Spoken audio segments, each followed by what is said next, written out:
तिवारी नागर जी से अगला प्रश्न पूछ रहे हैं, अपने समय के लेखकों में आप किन्हें पसंद करते हैं? नागर जी जवाब देते हैं, अगर दिल से पूछो तो एक ही आदमी उसे बहुत प्यार करता हूँ, वह है रामविलास शर्मा। रामविलास शर्मा के बारे में एक महत्वपूर्ण बात है यहाँ पर कि रामविलास शर्मा जो थे ये एक आदर्श आलोचक थे।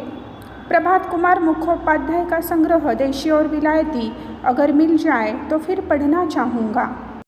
बदलते हुए भारतीय समाज के सुंदर चित्र है उसकी कहानियों में। टॉल्स्टॉय और चेखव की रचनाएं भी मुझे प्रिय है।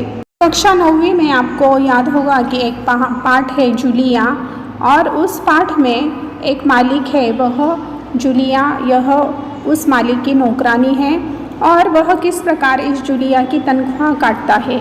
तो यह जो कहानी है इसके जो लेखक है यह चेखव है।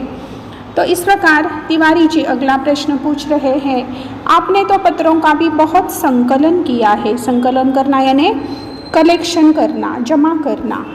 नागर जी कहते हैं, हाँ बहुत। पत्रों का संग्रह भी काफ़ी है लेकिन वह व्यवस्थित नहीं है। मैंने प्रत्येक जाति के रीति रिवाज भी इकट्ठे किए हैं। इसके लिए घूमना बहुत पड़ा है। बड़े बूढ़ों से सुनकर भी बहुत कुछ प्राप्त किया है। गदर के फूल के लिए मुझे बहुत लोगों से मिलना जुलना पड़ा। तिवारी जी नागर जी से अगला प्रश्न पूछ रहे हैं, आपने अपने उपन्यासों के लिए फील्ड वर्क बहुत किया है। फील्ड वर्क यानी जब कोई लेखक किसी विषय पर निबंध लिखता है, जैसे कि उदाहरण के तौर पर यदि कोई लेखक मजदूरों के ऊपर उपन्यास लिख रहा है तो मजदूरों की कौन कौन सी मांगे हैं, उन पर हो रहे अन्याय अत्याचार, उनकी मांग, इसके लिए उसे मजदूरों से जाकर मिलना पड़ेगा, उनसे मुलाकात करनी होगी, वे जहाँ पर काम करते हैं उस कारखाने में भेंट देनी होगी। इसे कहते हैं फील्ड वर्क। हाँ, बहुत करना पड़ा है। नाचो बहुत गोपाल के लिए सफाई कर्मियों की बस्तियों में जाना पड़ा, उनके रीति रिवाजों का अध्ययन करना पड़ा। नागर जी, क्या आप मन और प्राण को अलग अलग मानते हैं? नागर जी कहते हैं, हाँ, मन को मन से अलग करना पड़ेगा। मन की गति आगे तक है, प्राण को वहाँ तक खींचना पड़ता है। मन एक ऐसा निर्मल जल है जिससे जीवन के संस्कार रंगते हैं।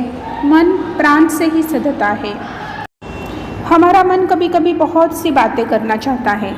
जैसे कि उदाहरण लीजिए, आपकी परीक्षा है और परीक्षा के लिए आपको पढ़ाई करनी है, तो आपका मन कहेगा नहीं अभी पढ़ाई करनी है, कल परीक्षा है।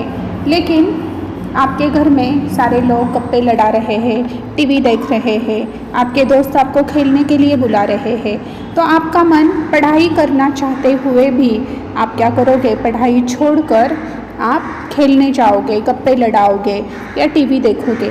तो इस प्रकार यहाँ पर नागर जी कहते हैं कि प्राण और मन यह अलग अलग बातें हैं।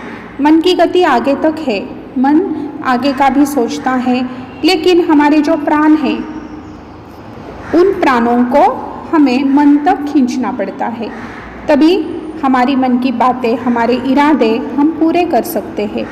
तो इस प्रकार मन एक ऐसा निर्मल जल है, निर्मल यानी पवित्र जल है, यानी हमेशा हम मन से पवित्र भावनाएं सोचते हैं जिससे जीवन के संस्कार रंगते हैं।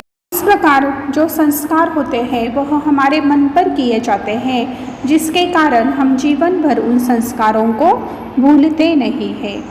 मन प्राण से ही सधता है और इस प्रकार मन के इरादे पूरे करने के लिए, मन की इच्छाएं पूरी करने के लिए हमें प्राणों की आवश्यकता होती है। प्राणों को यानी हमारे शरीर को हमें वहाँ तक खींचना पड़ता है। नागर जी, हम लोगों ने आपका बहुत समय लिया, बल्कि आपकी उम्र और स्वास्थ्य का भी लिहाज नहीं किया। तो यहाँ पर तिवारी जी नागर जी से क्षमा मांग रहे हैं कि आपकी उम्र, यानी अगर हम देखते हैं तो नागर जी की उम्र 70 से 80 साल तक होगी और इतने लंबे समय तक उन्होंने उनका साक्षात्कार लिया है, इसलिए वह उनसे क्षमा मांग रहे हैं कि आपकी उम्र और स्वास्थ्य का भी हमने लिहाज नहीं किया, यानी हमने उसकी तरफ ध्यान नहीं दिया। तो नागर जी इस पर कहते हैं, स्वास्थ्य ठीक है मेरा, पत्नी की मृत्यु के बाद एक टूटन सी आ गई थी।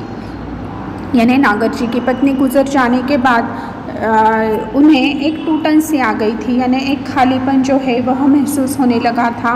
हर वक्त साथ निभाने वाली यह जो पत्नी उनके जीवन से चली गई है। लेकिन फिर मैंने सोचा कि लिखने के सिवा और चारा क्या है ना, लिखने के सिवा उनके पास और कोई चारा यानी उपाय ही नहीं है।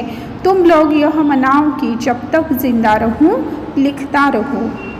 यहाँ पर हम देखते हैं तो नागर जी यहाँ हमें यह बताने का प्रयास कर रहे हैं कि जब तक जिंदा रहूं लिखता रहूं, यानी नागर जी एक उत्कृष्ट और आदर्श लेखक रहे हैं और उन्हें यह लिखना अच्छा लगता है, इसलिए वे जीवन भर क्या करते रहेंगे, लिखते रहेंगे।